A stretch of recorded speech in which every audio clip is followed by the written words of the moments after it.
పురాణాంతర్గతం కాదు, కానీ ఇతర పురాణాల్లో సమన్వయం ఏమిటంటే అక్కడే ఒక ఆవు కూడా కనపడింది. ఆ ఆవుని నువ్వెందుకు వెళ్ళావంటే పైన అభిషేకం చేసి వస్తున్నాను, నేను ఆ పైనుంచి అప్పటి నుంచో దిగుతున్నాను, నువ్వు కూడా చెప్తావా అని చూశానని చెప్తాను ముఖంతో అంగీకరించింది. ఇద్దరూ కిందకొచ్చారు. శ్రీ మహావిష్ణువుని ముందు అడిగారు, చూసొచ్చారా అని అడిగారు.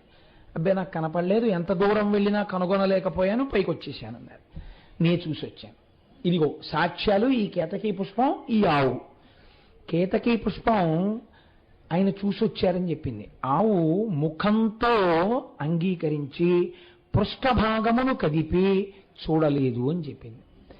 ఇప్పుడు నిరాకారముగా జ్యోతిస్తంభముగా ఉన్నటువంటి పరమాత్మ శంకరుడు సాకారమును పొందాడు.